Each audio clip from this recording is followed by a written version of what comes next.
nourishment to your body. Apples, oranges, bananas. The fruit brings nourishment to your body. So you are as a tree to other people. What is your purpose? To bring nourishment to the people that are around you. To bring information, wisdom, understanding to people around you. Glory be to God. What is my purpose? My purpose is to help by encouraging people, by instructing people, by giving people information that will cause them to be what? Encouraged, blessed, informed. All of these things that make me a tree. The Bible also says you are like a tree planted by the rivers of water that bringeth forth your fruit in due season. Guess what? If you're going to bring your fruit forth in due season, you're going to have to be like a tree planted by the rivers of living water. What is the living water? The Word of God. Look at Proverbs chapter 3, verse 11 and 8. This ain't no shout message today, but this is a message of instruction. This is a message of what is my purpose? Why was I created? Who am I? Hallelujah. Who am I? I'm an heir and a joint heir in Christ.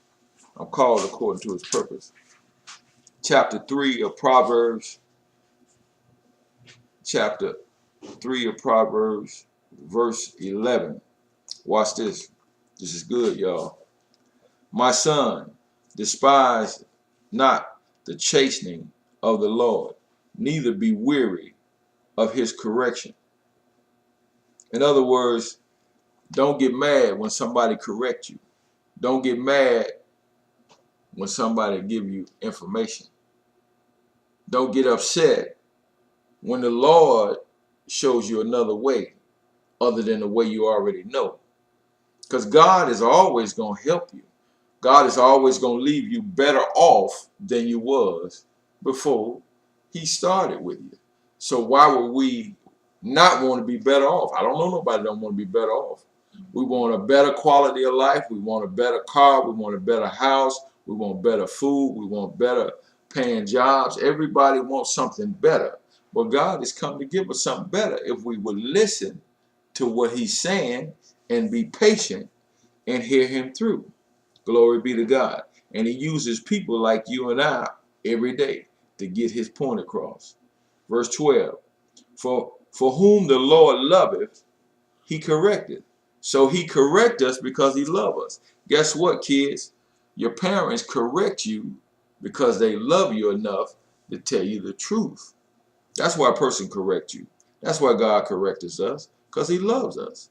Even as a father, the son in whom he delighted. Now, I just said that. So that's what parents are supposed to do. They love you. They delight in you, meaning that you are our joy, kids. So we take great pride and joy in trying to help you get where you're supposed to go. Verse 13. Happy is the man that findeth wisdom.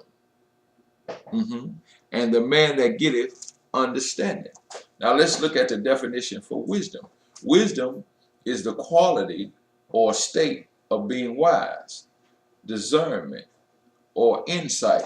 Wisdom causes us to have supernatural discernment. What does the word discernment mean? Discernment comes from the word discern. And the definition for discern is to perceive by the sight or other sense or by the intellect.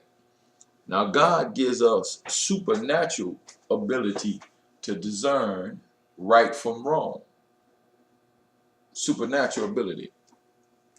Or to discern from a good person or good intentions to bad intentions. So we have to know when people are trying to do what's right or when people are trying to disguise what they're trying to do what's right. So we have to understand what's really going on. Hallelujah. Discernment or discernment.